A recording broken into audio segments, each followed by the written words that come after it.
time for the 49ers Rush Podcast.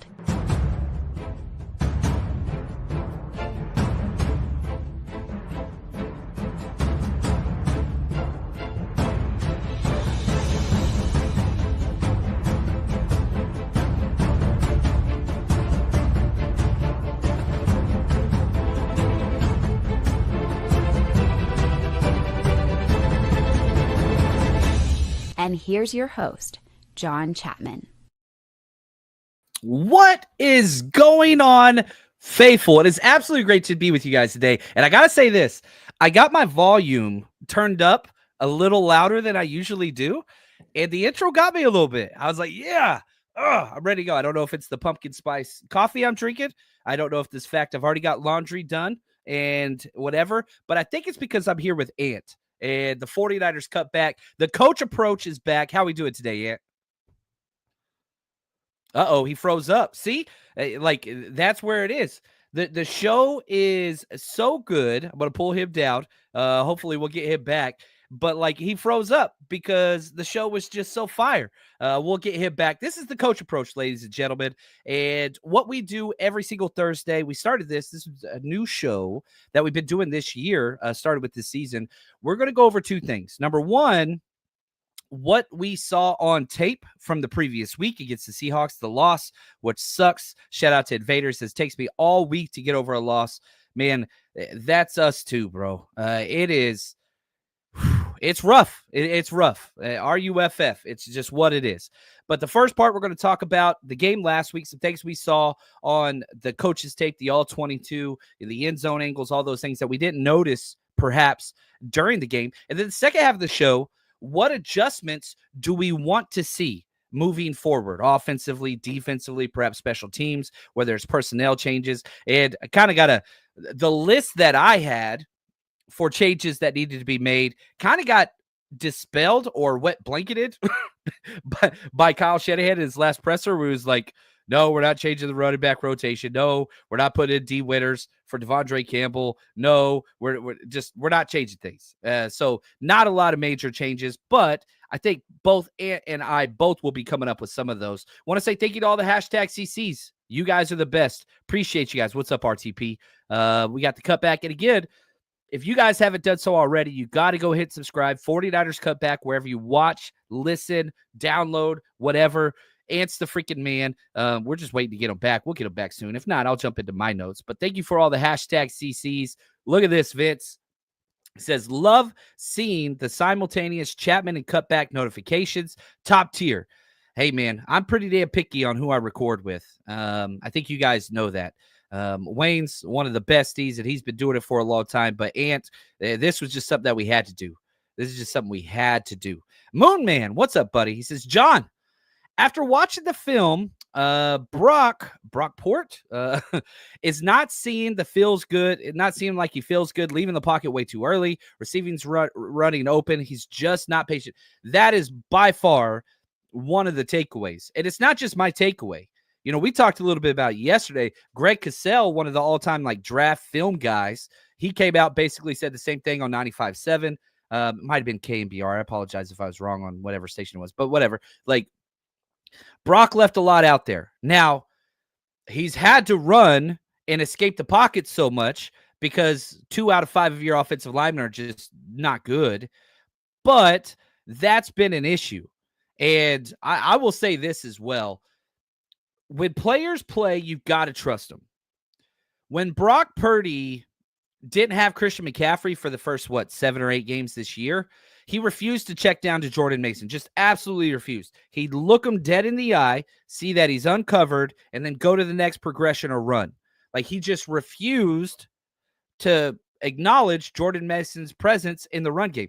Keep in mind, Jordan Mason has the highest catch percentage on the team currently. I know it's a very small sample size, but catch per target, Jordan Mason is number 1 on the team right now. Number 1. He refused to throw it to him. Well, this week, you got Eric Saubert out there running scot-free in the end zone. Brock Purdy refuses to throw it to him. He threw it to him on one time on that super hot route where they blitzed 6, and we had 2 unblocked guys, and he just freaking, boom, put it out there. Saubert caught it. But Brock is definitely playing favorites. There's no doubt about that. And if he doesn't trust you, he's not throwing to you. He's just not going to do it, which is crazy. I call it the Ronnie Bell effect, because he kept throwing to Ronnie Bell until it was like, man, this guy's costing us games and just dropping everything, and is a terrible player. I'm just not going to throw it to him anymore. Now when Ronnie Bell goes out there, Brock Purdy won't even look his way. He won't even look at him. Doing the same thing to Eric Saubert, did the same thing to Jordan Mason. And so a lot of times the scheme, it's working. Players are open in the end zone. There's a reason why George Kittle leads all tight ends with touchdown receptions, and we run the exact same program with Eric Saubert, and he's wide open in the end zone. You got to give him a chance. And I know that sucks, but that's where it is. So, yeah, Brock's had some major adjustments this year. Now, Kyle Shanahan came out in the presser yesterday and said, I feel like Brock's playing at the exact same level. It's different. It's fewer checkdowns. It's fewer, it's fewer checkdowns and first read throws. That's what it is. It's Brock's getting to his third read, scrambling, not trusting his eyes, running out of the pocket, which I like a lot of those things. But I really wish he would learn to mitigate and just trust the system more. It's crazy. It's almost like all the talk of, oh, he's a system quarterback. Oh, he just dinks and dunks and all that stuff. It's like he's trying to prove he deserves this $60 million contract. That's just not the world we want to be in. Like, yeah, he's got to get the $60 million contract. That's not going to change. But he leads the NFL in air yards. That's not a Shanahan way. And it shouldn't be a way.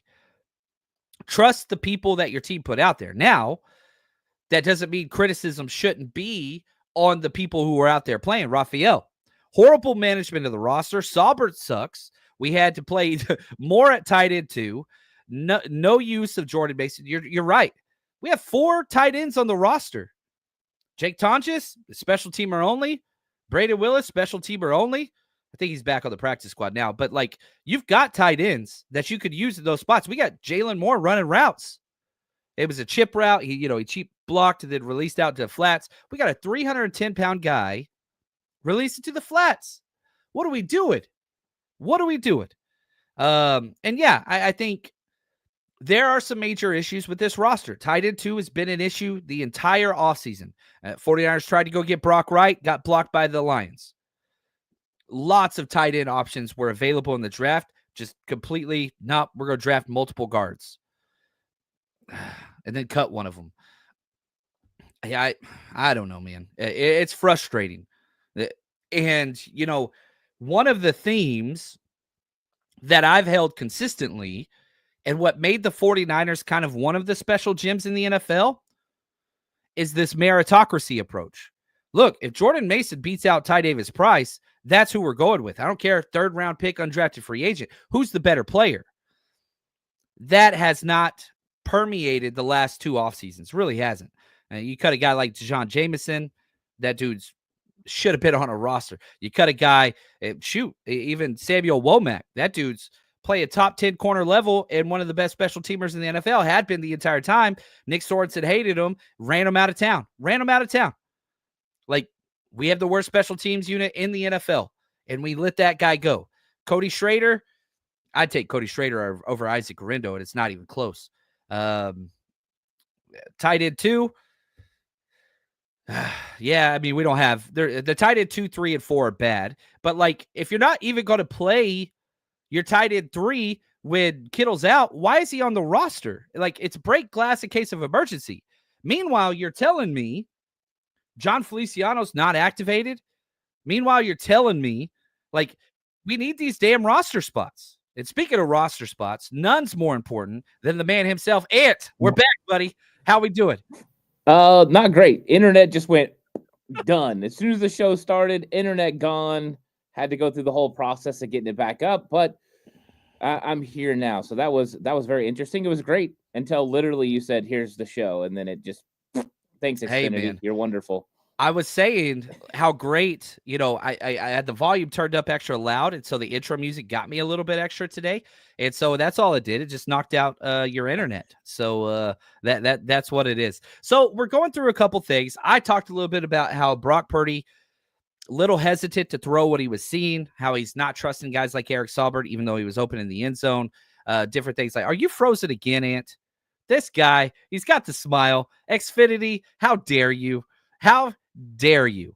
That's okay. We'll get Ant back. We're just going to keep working. And it's kind of like, this is what it is. Whenever you got a stud, you got to get him in for what you can. And that's that's Ant with 49ers Cutback. So whenever his internet gets working, which I hope it does, I've been in those situations before. Monkey Boy says, I want more Cowing, but he keeps making mistakes. Then he gets concussed. Hopefully this offseason does wonders for him. Man, he was getting chances, not a lot, but, Jacob Cowing gets out there for his first play. Offensively, makes a hellacious block. Like, the problem with Jacob Cowing isn't routes. It's alignment. Does he know all the motions of where to line up so you don't get a penalty like Juwan James did? And then can you block? If he can check those two boxes, everything else he could do. He can run the routes. He can catch the ball. He's explosive, whatever else. Well, his first play, he gets out there on offense, throws a great block. It was awesome. But then got concussed in special teams because special teams is special teams. That's what it is. So I guess, it's what it is. Put Mason at tight end, have him do a shallow crossers. I wish Purdy won't throw it to him. Right here, we released Latu. Great. Now, who do we replace him with? Nobody. Jake Tonjes, but we won't let him play.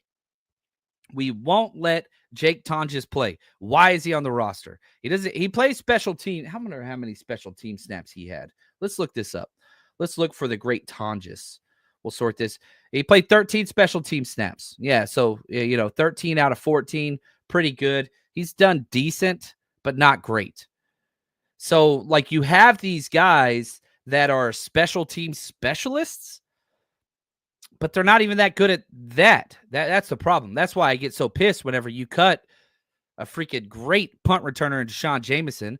You cut Samuel Womack, who's one of the best gunners and gunner protectors in the NFL, and you struggle at both those. That's counted for 2 turnovers so far this year for us. Like, we're just giving them away. We just giving them away.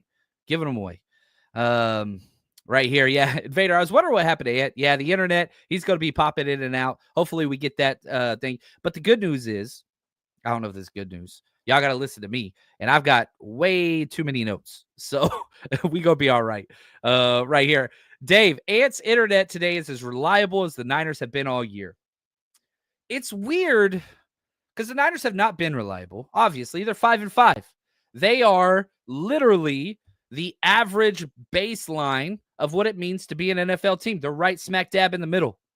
You've given away a lot of games that you shouldn't have. But, like, it's weird just to be average, and everybody is calling for the sky is falling, which if you're in the Bay Area, it actually feels like that because it seems like it's just going to rain and rain and rain and rain moving forward. But, like, and I'm not saying be happy with mediocrity. Please do not take that as that. But, like, if you look across the NFL landscape, and gosh, it's funny. I spent almost all morning on social media arguing with people over Ben Johnson. And so let me say this. Ben Johnson, the offensive coordinator of the Detroit Lions, is awesome. I think he's a damn good coach. If I could hire any head coach that is available to become a head coach, he'd be number 1. Does that mean you take him over Shanahan? God, no, it does not. Not for me, it doesn't. And I know a lot of people it would. But, like, people don't understand, like, what happens in the NFL. Like, you look at these coaches all across whatever. You don't fire coaches for going 500. You don't fire coaches when you were in the Super Bowl last year. You don't fire coaches for that. This is a Madden kind of video game, your first or your last Ricky Bobby type stuff. I don't buy into that. The 49ers have had sustained success. And if 5-5 is the low point of your franchise since 2017, well, those first 2 years were rough. Since 2019, that's pretty damn good. We applaud Mike Tomlin for going 500, not having losing records all the time, yet we want to fire Kyle Shanahan. And I know somebody's out here like, I don't applaud Mike Tomlin for that. I applaud him for the 2 Super Bowl wins whenever he first got there. Well, he didn't build that roster. He didn't build that. He inherited that and was able to win. Shanahan built this. He built it. And then people I know are going to sit there and say, well, if you're going to give him credit for building it, you got to give him credit for being 5-5. That's fair. That is a fair criticism. And like it's weird whenever teams look at, or whenever people look at these other coaches, whether it's Andy Reid or Ben Johnson or whoever the new hot name is. Remember when everybody wanted, man, we should have kept D'Amico Ryans. Man, we should have kept Mike McDaniel. We should have hired it. Like, these were all comments that I got. And I'm not here to say they're all wrong. I'm here to say they're all wrong. They were all wrong. They were all wrong. You look at where Mike McDaniel is now. How's that working out, guys? How is that? He's 4-6. How's that working out? The Houston Texans, they're 7-4. And yeah, they're promising, but man, they've taken a huge step back. Huge step back. Now, hopefully they keep winning. They're in the worst division in all of the NFL. But like, you don't know what you're going to get. It's like that Family Guy clip where they went, oh, we got Ant back. Here we go. What's up, Ant? No worries, bro.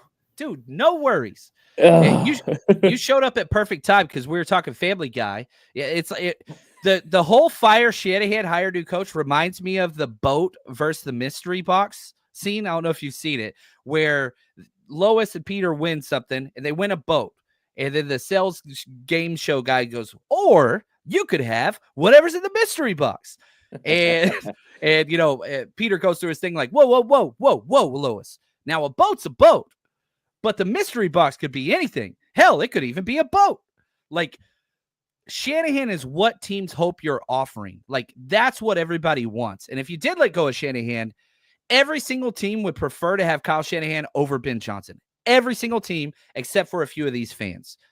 So I'm sorry, you came back at the worst possible point. Can you weigh in on this Kyle Shanahan, fire Shanahan, Ben Johnson, whatever conversation? Yeah, I just don't see the 49ers ever firing Kyle Shanahan, at least not in the foreseeable future, because you don't fire coaches that go to NFC championships consistently and go to the Super Bowl and give yourself an opportunity to win. Really, that's what ownership wants, is they want a relevant product that has an opportunity to win year in and year out. Kyle Shanahan is one of those guys. So to me, it doesn't make any sense to move on from Kyle Shanahan. I think it's just a frustration for people when they see the team not performing to the level that they expect them to perform. And so that's where you're at. But I don't see it happening. It doesn't make any sense to me. I don't know why you would finally get a coach that's a top 5 coach and then fire him to get what could be a top 5 coach. We don't know. Ben Johnson's a good offensive coordinator, but is he a good head coach? Yeah, we don't know. And again, people are like, well, I want somebody that's going to win it all. Go watch the NFC Championship game last year. Guess who the 49ers beat with a 17-point lead at the half? Who did the 49ers come back and beat? It was Ben Johnson. Ben Johnson's never been to the Super Bowl. It doesn't mean he's a bad coach. I think he's awesome. I think he is awesome. But here we go. Keep Kyle. Fire his ego. There you go. I'm weird. I'm not anti-Kyle ego. I think that's one of the things that kind of makes him who he is. I've worked for some megalomaniac coaches, head coaches in my past. Now, would I want my children playing for all of them? No. But if you give me a coach that gives an advantage to the players on game day, I'll take that. I believe Kyle Shanahan does that. Has it been executed correctly? No. But you go out there and you watch the 49ers defensive tape, you watch the 49ers special teams tape, then you watch the offensive tape. It's pretty damn clear which one is excelling continuously, and it's pretty damn clear which one is failing continuously. The answer is 2 out of 3. Doesn't mean Kyle Shanahan's amazing, but we're still second in yards. We're still up there in EPA. We're still top 10 in points. We're still whatever. Now, Ben Johnson's won, and he's the new hot, flashy toy, but we haven't seen that. So let's step back. We're here to do one thing, Coach. It's called the Coach Approach. Walk me through something you saw on the tape last week that perhaps you missed live or you thought was worth sharing to our audience. I think first off, it was how many missed opportunities they had in the running game.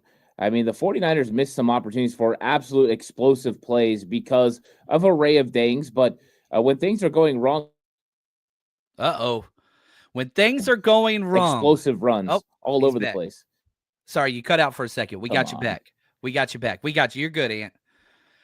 So yeah, I don't know. Sorry about that. We got a shaky thing going on here. It's the 49ers season, baby. The run game is Yeah, it is. That's my internet problems are emblematic of the 49ers season, where it's good, then it's bad, then it's terrible, then it's good again. Yeah, that's kind of where we're at right now.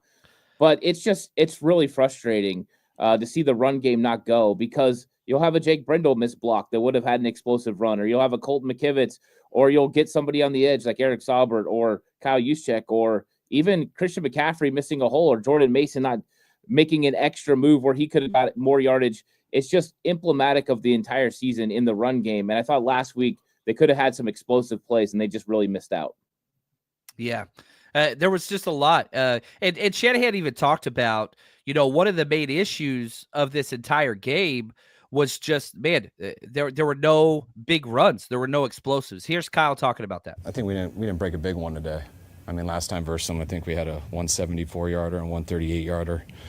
Today it was some solid running, but no big ones. They did a good job not letting us get through their secondary, but when you don't get a big one, it's tough to get those yards.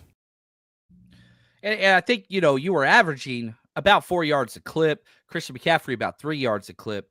It was just, I felt like the inside runs were there. That was one of the things I took away. I felt like the A, B, C gap runs were there. We kept trying to force it outside. I don't know why. It's almost like, it's not that Kyle Shanahan's stopping Christian McCaffrey from running through the A gaps, but it's just not there. Part of me thinks they're running away from Jake Brendel because he's just been so bad lately. I don't know. But then you put in Mason, you get 2 interior runs, comes out to 12 yards on back-to-back plays, you pull them, and you don't put them back in. Like, I felt like there were ways to exploit this defense, but it was up within the guards' kind of interior play, but we just stayed away from it. Like, what's your kind of assessment, or can you provide some context to why you think we're staying away from that? I don't know exactly why they're staying away from it. I do know that when they went to it, it wasn't a huge execution. Jordan Mason, you're right. They went 11 personnel. They had 2 big runs. He made great cuts on the play, and those were very successful. But then there were other opportunities they had in the running game, and they have one indirectly where they have a pistol formation, and Christian McCaffrey runs right up the middle. Jake Brendel and Dominic Pugny are working on a great double team. As long as Brendel gets off to the linebacker, this play is going to go for 12 plus. And Brendel just completely doesn't get to the second level and allows the linebacker to flow across his face and sit right there in the hole. And it goes from being what could have been explosive to a minimum game. So I think when Kyle sees those things, he's like, we've got to do something else. We got to manufacture something else. I think that's where it gets a little bit frustrating. But I do think they had a game plan in place with Jalen Moore to kind of attack that C-gap edge. And so I think that's why he kept sticking with it a little bit more than maybe he would have in previous games. But I think they just weren't executing in the middle. Yeah, the tape was bad. And, Sonia goes, okay, so if teams are not letting you get explosive runs, how do you adjust? Why aren't we making those adjustments? I think for Kyle, this is just, I'm assuming here, the play is working. The X's and O's works. We're right where we need to be. Now, they're running those 5-man D-line fronts and 8-man boxes. If you break through, then you keep going. We just didn't break through. They tackled well. We had so many missed blocks. We had so many false starts and whatever penalties that took away. And, I want to also highlight this. Observe. I know you were lumping all the people together about fire Shanahan and all that stuff earlier. He says, quote, I don't know why, end quote, the excuses for Kyle are jokes at this point. Yeah, I don't know. Observe, you just seem really, really angry, and that's okay. Like, this is a place for you to voice that and have like a conversation. I appreciate all the all caps. We hear you, but it's just like we're sitting here telling you why things didn't work. So I don't know. I don't know what you want, buddy. But that's okay. Like, if you have like a question about scheme or the tape, that's our job. I don't know Kyle Shanahan. I don't talk to Kyle Shanahan, and neither does Ant. We watch the tape and we tell you what we saw on the tape. That's what we do. That's what we see our job is. And we're sitting here telling you why those things didn't happen. It's not a scheme point. I'm telling you, it's not a scheme point. Now, the execution is bad. Missed cuts, missed runs, missed assignments, missed blocks, you name it. That's all there.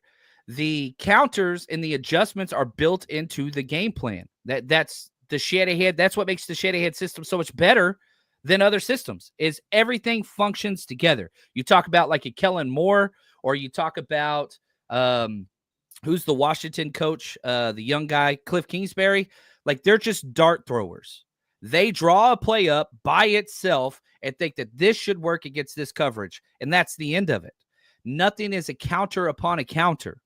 Now, you can sit there and say, well, those offenses are doing really, really well. Well, have they had sustained success, and have they been fired multiple times? The answer is yes. The answer is yes. I think Shanahan got fired once, and that was at Washington. Everywhere else, everybody has wanted him. And he's still, if Shanahan was fired again, which he shouldn't be, and I'm not saying you're saying that, Observe. I know you're frustrated with him, but Shanahan would be literally a top 3 coach if every coach was fired. Like, literally. Every single team would prefer him over Ben Johnson. I don't think there's one team that would take him, that would take Ben Johnson over Kyle. So, like, I don't know. Let's go to your next point and something that you saw on tape this past week that perhaps you didn't notice right off the bat. I think it was how good Leonard Floyd was. Leonard Floyd played really well in this football game, and he was getting pressure on the quarterback consistently. He almost had 2.5 sacks. He came flying over across and nearly got to Geno Smith at the goal line, which would have been a huge play. But we just saw a little bit more from him than I think we've seen in the past. I would still love for him to be able to finish even more, but a sack and a half in this football game, and I thought he put pressure off the edge, and the 49ers really needed that. And in the fourth quarter, when the game's on the line, it was actually him and Yetur Gross-Matos that worked together, and he got a sack. And I thought that was huge. No Bosa, still get it done. And this is what we've been wanting from Leonard Floyd the whole time. So it was a good sign to see him have some success on the defensive line. Yeah, I feel like there's quality players there. There's not a lot of difference makers. Like, your one difference makers, that's Bosa. And if he's going to be out, at least, good Lord, Leonard Floyd's finally putting up some quality tape. I thought I was pretty pissed when Yetur Gross-Matos took over the Sam O role. I was a little hot, but he played well, man. He played really, really well. So I was really, really happy with seeing him out there now. And I feel like this was another issue. You're getting people playing their best play, like Yetur Gross-Matos, like Leonard Floyd, like Devondre Campbell. But in the fourth quarter and on that late drive, all 3 of those left some glaring holes and missed assignments to allow that team to march down, 12-play, 80-yard drive touchdown. Like, the nuanced takes are never fun and don't get clicks and whatever else. It's so easy to say, oh, this person sucks or that person sucks. But Leonard Floyd played great. Devondre Campbell's played his best football. Kyle Shanahan said the same thing. I was echoing that whole time, but Devondre Campbell also had 2 terrible plays on both Geno runs and is responsible for that touchdown play. So it's hard because we watch the tape and it's like, man, we can finally have some confidence in Leonard Floyd, Devondre Campbell, Isaac Yadam. But they're still giving these 1 or 2 plays out of 60 that are bad plays. So, like, is that coaching? Is it just the players we got and we just stick with it? Like, how do we address these guys that are dropping the ball at the most crucial moments? Are the 55 good plays better or worth more than the 5 terrible plays that cost us to lose the game at the end? I think that there is a combination of that. And I think, in reality, if a player's if he's going to continue to make mistakes, it falls on the coach, because the coach has to figure out how to either coach him up or, figure out another player that they could put in or something like that. I think when it came down to that fourth quarter, I didn't have a problem with the way that the drive was handled initially. I think that when Geno Smith got into the 30-yard line, we saw them bring pressure, and they were able to throw the ball to Jackson Smith and Jigba when they brought Diamador on the blitz. I have no problem with Diamador Lenore coming on the blitz and the aggressiveness. In fact, I think the next play should have been as aggressive, sending linebackers and making him get rid of the football quickly, because if you tackle underneath, then the game potentially is over. So I think that's where Nick Sorensen really struggled, was at the final part of that drive. I think there were players that made mistakes because they lost pass rush lane integrity, number 1. Devondre Campbell carried his guy too far inside. That's number 2. But you're expecting a guy like Devondre Campbell to make the right play because he's been an all-pro and he's been in this league for a long time. And you're expecting him to do the right thing. So I can't blame Nick Sorensen for thinking that Devondre Campbell is going to do his job. And I'm guessing that came from the linebacker coach as well. He wants him on the field. So in this case, you just got a guy that failed. and it ends up costing the 49ers a game. But if I was going to say anything about Sorensen, it would be aggressive at the end of the game and put the onus on Geno Smith to win with his arm. And I just didn't think he did that at that last play. I feel like Sorensen has 3 play calls. We're cover 1 man, we're cover 3, or quarters. That's it. Sometimes you can throw in a nickel blitz or a D-line stunt, but that's it. Like, to say this is a basic defense would be an understatement. I think it's literally the most elementary, basic, non-disguised defense in the NFL, maybe the past 5 or 6 years. And I know people are like, well, Tobiko did the same thing. Solid did the same thing. I don't, not to this extent. Like, we're not even doing the double mug blitz look anymore at all. At all. So, right here, Raphael, what does the tape say about Fred? He hasn't been the defensive player of the year caliber guy that we saw the first half of the season. What is the tape telling you about Fred? Well, I think part of what's kind of held Fred back for a little bit was the ankle injury. I think that was first off. But I think since then, he just hasn't had the turnovers. I think part of the conversation about him being a defensive player of the year was all the turnovers that he was creating and the sudden changes. I think he's been consistent still. He's still going out there and playing pretty well and handling some tough matchups. It's just they're not all there for Fred right now. He's not being one of those guys that's making those flash plays, so he's kind of going unnoticed. But he's still playing well. He's not playing probably defensive player of the year well, but he's still playing, hey, this is a Pro Bowl, all-pro caliber linebacker well. And he's still in there and run fits. He's still making the right calls. So I still like what Fred's doing. But, yeah, it's not the level he was playing through the first 6 games of the season. And I think, too, like, the hero ball, like Fred's done this in the past, too, where there's a repeating problem, coverage, whatever else. Fred's going to do his job plus. And that's not always a good thing. That's a bad thing. Now, real quick before we switch to the second part of our show, if you're going to bet this year, MyBookie's the place to do it. You know football. You watch all the games. You know what's going to happen before it actually does. So why don't you put your knowledge to the test over at MyBookie, where you can bet on everything. Go to mybookie.ag. Use promo code 49ERS, 49ers, or scan this QR code next to me, and they're going to match your initial deposit. Put in 50, you get 50. Put in 100, you get 100, all the way up to $1,000. Plus, you can bet everywhere. California, Texas, doesn't matter. I've been in California for years. I've used it for 6 straight years. Easy to get money in, easy to get money out, trusted source, and you can bet on anything you want. You want to bet on politics, any sport, you name it. They've got the casino if that's your thing. You name it, MyBookie is there for you. Now, make sure you use promo code 49ERS to get that double deposit. And MyBookie, bet anything, anytime, anywhere, only with MyBookie. All right. This week, let's look forward. You got the 7-3 Green Bay Packers. It's snowing today up there in Lambeau. It's going to be cold. Now, it's supposed to be sunny the day of the game, but you're on the road. At a very hostile environment. It's cold. They have a lot of hope. If the playoffs started today, the Packers would be in. Solid team, not a great team. They've got a top 10 offense. Their defense just outside the top 10. What are some things you're hoping to see against this, Green Bay Packers team? Well, I think first off, the 49ers got to figure out how to establish a running game. This has been something that they've struggled with over the last 2 weeks. Tampa Bay, we know they loaded the box pretty consistently and really made it a concerted effort to take away the running game. With Seattle, they played a lot more light boxes and let the 49ers have opportunities to run the ball, and they missed out on those opportunities. Those are fails for the 49ers offense. So they got to get that running game going. That will really marry things together. Now, Mike McDonald did a great job of figuring out when the 49ers were going to run boots, and he was bringing blitzes off the backside. That was a really nice look from him. So they've got to figure out how to get that back in the game. So I think it's one of those things where you got to get back to basics. And for the 49ers, it means executing on the ground because they want to keep Green Bay's offense off the field as much as possible. And it's not easy to convert on third down against the Green Bay Packers, who get off the field at 36% of the time. They don't allow you first downs on third. So I think the 49ers need a lot of third and short situations and not so many third and longs. And please, no penalties. Penalties are what have killed them, especially over the last week or so. I do think it's kind of funny, like looking at the Green Bay Packers. Obviously, LaFleur, Shanahan, a lot of history. Their defensive coordinator, Jeff Hafley, was with the Niners when Shanahan first was here.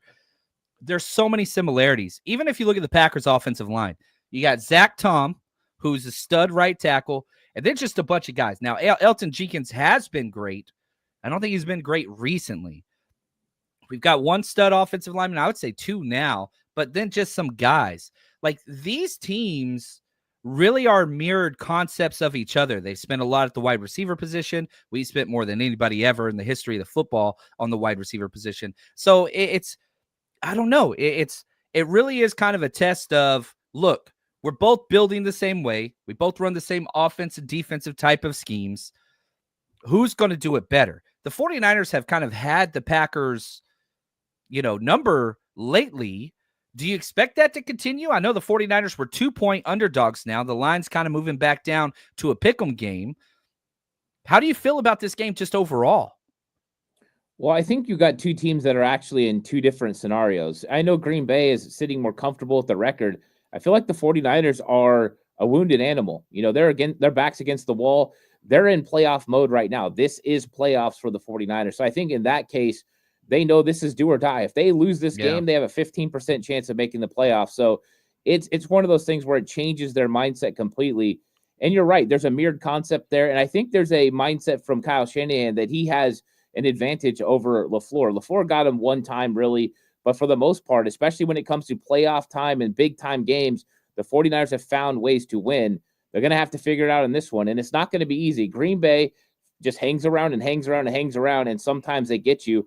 And so I do think they're a flawed team. They have places you can take advantage of, but can you make sure you do? Because last week, the 49ers did not take advantage of the situations where they had an advantage, and that's not good. So they got to go out and execute against Green Bay, but this is a winnable game when you look at it toe-to-toe, stat-to-stat, player-to-player. Yeah, the Packers haven't blown anybody really out. They've been at 7 one-score games, right? There's only been 10 games, but they're winning them, and they're winning them consistently. The 49ers are the exact opposite. They've been at a lot of one-score games as well, but outside of the Bucs, really, we have found ways to lose them. So you have to kind of buck that trend some.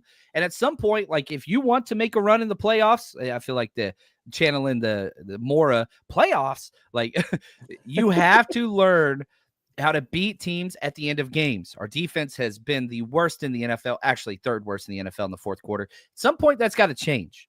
Now, Sonia, I love this question. What adjustments are happening if Bosa is out? He didn't practice yesterday. So you're Chris Kusarek, you're Nick Sorensen. I wish you were. I would hire you over both of them. What game plan? Is it just simple, rotate all of your defensive ends? Is it that simple, or do you have something else more complex that you would want to bring to the game against the Packers? Yeah, I think the first thing I would do is I would find situations where I could bring in a linebacker up off the edge, give a little extra support, especially in the run game when you go 4-man front. And then I would like to see some twists and stunts. If you're going to have, some of these guys like Leonard Floyd and Sam Okawanu and Etor Gross-Matos, you can put them on the inside and really run some twists and blitz or in some moves that will help you. Show blitzes like you talked about earlier with the double-A blitz. Show that, bail late. Let Fred Warner come with a blitz sometimes. I think you could kind of mess them up a little bit with some looks up front. That would help with your defensive line pass rush, because without Nick Bosa, they don't have to slide protect his way. They don't have to chip. They don't have to help, which means they can kind of play this straight and kind of help, whoever they want to help at certain plays. So I think that the 49ers are going to have to come with something unique, something different, but they can do it. They have the ability. They just got to be a little bit more creative if Nick Bosa is not on the field. Yeah, and again, Bosa said, they just got to kind of wait and see that it's not the same injury that he's had in the past. It's much higher. So that's better news than just the quote-unquote oblique or rib or whatever you want to call it. So we got to wait and see. Now, flip side, and somebody put this comment earlier. I think I started. At least I hope I did. Yeah, right here. Shout out to Trevor over on Twitter. He says, is Kittle the center point of the offense? Seems like the offense is way better with him on the field. I feel like he is. I feel like he's the most important not named Brock Purdy guy. We all assumed when Christian McCaffrey would come back, red zone would be fixed. Everything else would be fixed. The yards have been there all year. But, man, with Kittle out, run game looked pedestrian. Pass game looked pedestrian. I really do feel like not only is Kittle having an all-pro season despite missing some time, this team is not the same team when 85 is not out there. Yeah, I think it just goes to show how much he adds to the football team. The matchups in the game versus Seattle would have changed tremendously. I mean, they were putting Love out on Christian McCaffrey and helping guard him with the safety. When if George Kittle's in the game, you can't cover him with Tyrese Knight, the linebacker. So it changed up the matchups a lot, and that changes up how you go about attacking on offense. But what can't be forgotten is how good George Kittle is blocking on the edge, and the fact that he can handle defensive ends. That's something Eric Saubert can't do. That's something that Kyle Juszczyk can't do consistently. They try, and Juszczyk will get it done sometimes, but George Kittle can do it all the time. You need pass protection, he's got you. You need a big-time route, he's got you. And he has been the most consistent player in the red zone all season. So I think that George Kittle was definitely missed, and I think this offense has been running through George Kittle since we lost Brandon Ayuk. I think that they looked at Kittle and said, all right, this is our guy, and they've been going with it. Now, Jawan Jennings being back, that definitely helps. I know Brock Purdy feels comfortable with him, but this team goes with 85, and 85 being out there on the field against Green Bay could be huge for this offense. Yeah, I think that's huge. Now, speaking of the offense, if you don't activate John Feliciano this week, he is shut down for the rest of the year. The 21-day practice window is expiring, so if you don't activate him, he's shut down. We know how much Chris Forster loves Jake Brendel. Nobody else that watches the tape feels that way. Analytics don't feel that way. Tape watchers don't feel that way. Fans don't feel that way. Let's start simple. Is John Feliciano at least going to be activated to the 53-man roster this week? Yeah, I think he is. I think they waited this thing out as long as they could, make sure there was no other injuries before they potentially move on from a guy like Ben Barch, because I don't think they really want to lose him.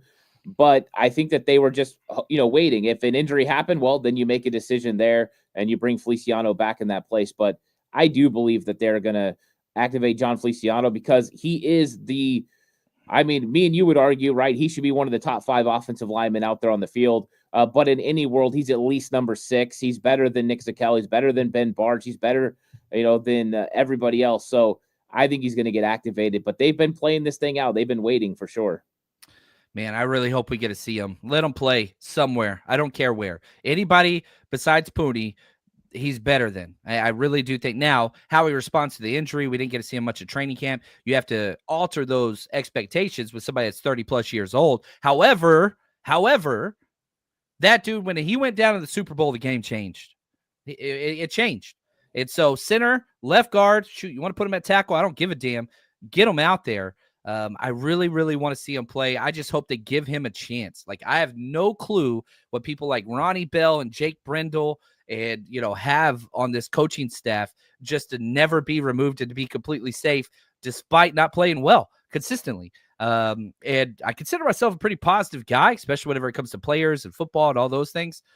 Man, it's just been bad on bad on bad. Yeah, there's been, 6 good quarters and whatever else, but just week in and week out and just saying like, oh yeah, it's not close. We're sticking with Jake Brendel.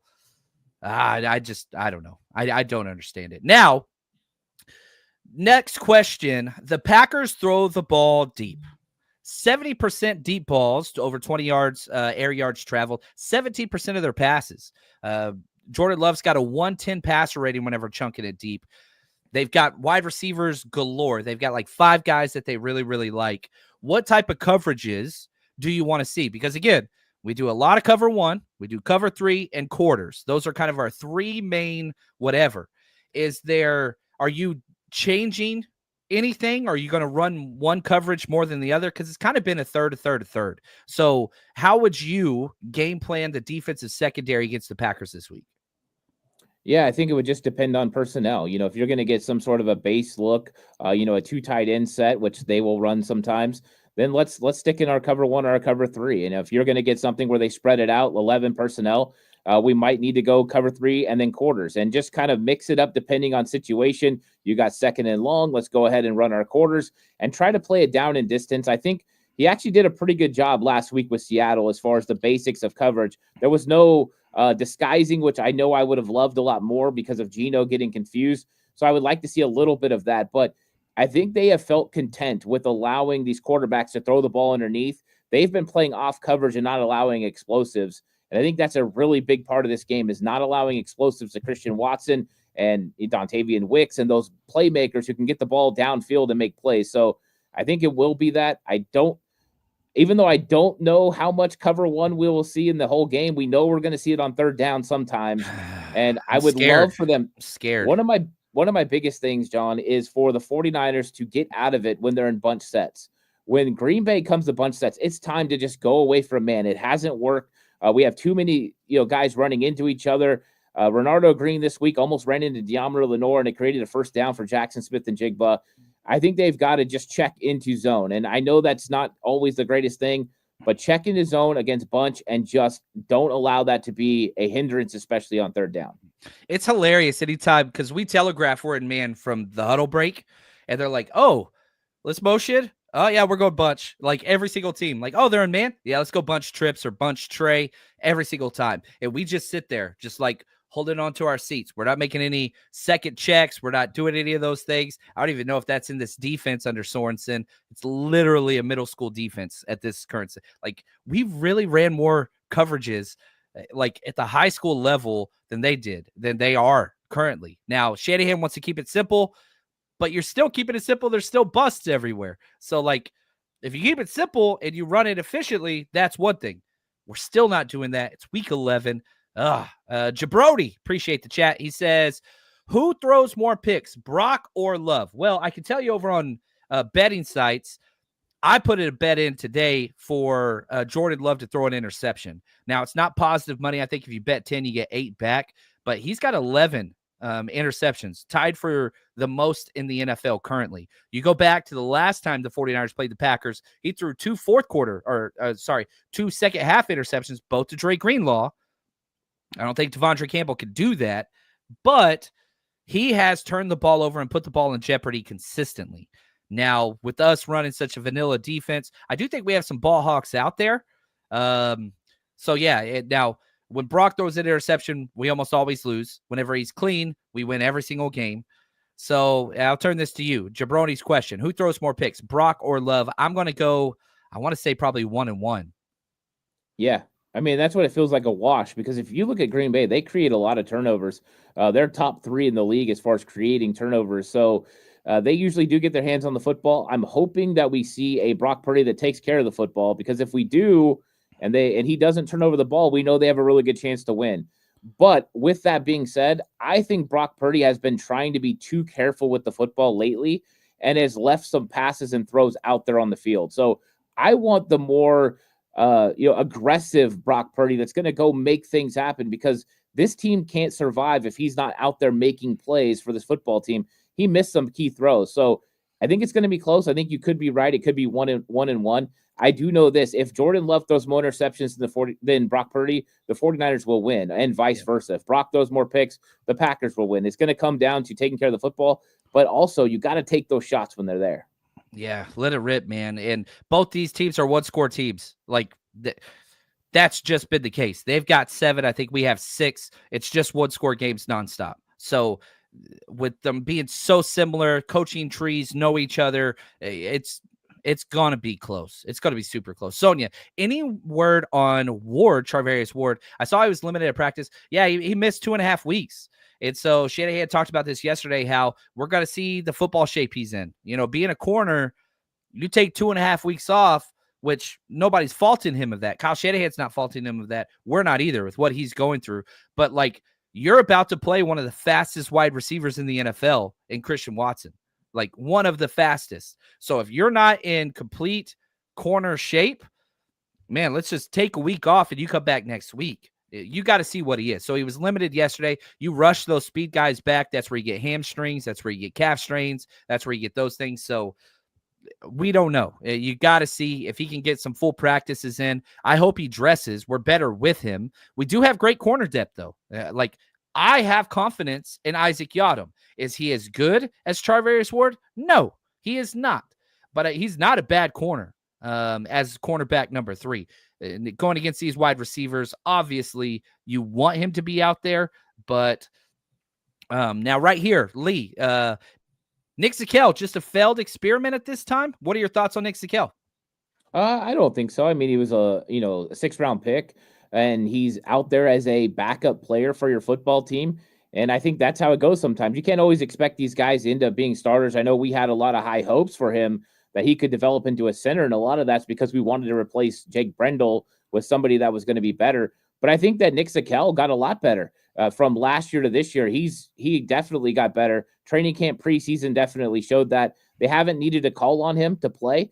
Look at a guy like Spencer Burford, who used to start a lot of football games. He hasn't played a lot this season either. I think with offensive linemen, you don't want the backups to play. So I don't think it's a failed experiment. I think it's a guy that's going to be depth probably until the end of his contract, and then they'll reevaluate. But a 6th-round pick coming in and being depth on your offensive line, I think that's to be expected. Yeah, it's weird. There's I don't think a 6th-round pick can really be a bust. Like, you even look at who'd we draft this year? The guard out of Washington State that played with Mike Leach. Kingston. We cut him. Jared Kingston. You can go back to Tariq Castro Fields or whatever. 6th-round picks are 6th-round picks. Now, the 3rd-round pick misses. That's huge. And especially like this week, I talked about this earlier. Zach Tom's one of my favorite players in the NFL. Like, I think right tackle is the most talent devoid position in the NFL. Like, there's just not a lot of good right tackles. I think he's incredible. Well, he was a 4th-round pick in the 2022 draft. We took Spencer Burford, Ty Davis Price, and Danny Gray all ahead of him.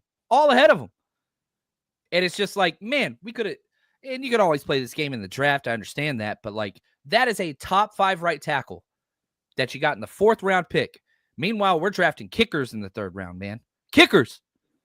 How do I always end up here? I need to go to some like therapy and like, I got to get this out. And again, it's not a Jake Moody thing. It's just, you don't draft kickers in the 3rd round. Here's my picture. Whenever they announced the kick, shout out to Brian Carter 99. Like, yeah, I was a little hot. I was a little upset that day. Not gonna lie. So it's what it is. So now, anything else that you want to see, perhaps that we haven't touched yet, moving forward against the Packers this week? Yeah, I think they need to take advantage on offense of getting Christian and McCaffrey the ball on those extended run plays. We saw the little swing pass screen type play. I love that a lot. They ran it twice. One of them got called back because of Ricky Pearsall not being on the line of scrimmage. That was a huge call in the game and a huge play in the game. That was huge. But they ran it again to the other side, and it worked well. And we've seen the 49ers do this a lot with Christian McCaffrey and Deebo Samuel, and it just forced a defense to kind of spread horizontally to have to cover those guys. And I like that because then that's going to create some open windows for Brock to throw the ball over the middle of the field if they need to do that. And then you just send those guys out there, and it just automatically spreads the defense out horizontally. You get some better windows for your playmakers in the middle of the field. So I like that part of the game against Green Bay. I think they could do some of that, take some of the pressure off the pass protection, and also some of the pressure off Brock to have to throw into tight windows. Yeah, there we go. I love it, man. This is a winnable game. And I know coming off a loss like this is what we started. One of the comments was, it takes me a full week to get over a loss. Us as well. It sucks. But that's the NFL. These teams are good. The 49ers are at 500. You're average right now. Do we have an average roster? I do not believe so. The injuries and stuff have played a factor. Poor coaching has played a factor. Offense, defense, special teams. Shanahan's included in that as well. You've got to, at some point, if you want to play with the big boys this year, you got to handle it. You got to go out there and do it. And, I want to play this real quick clip. Christian McCaffrey was asked in training camp how long the 49ers championship window is going to be open. Here was his response. I don't know. I know we got a window this year. That's all I know. So I'm focused on this year and taking it, one day at a time, 1 week at a time, 1 year at a time. You think it's open? You got to keep that damn thing open. Sometimes you got to kick it open. And right now, that window's shutting. We're over here talking wild card and, man, tiebreakers, and we're in week 11. Players got to play.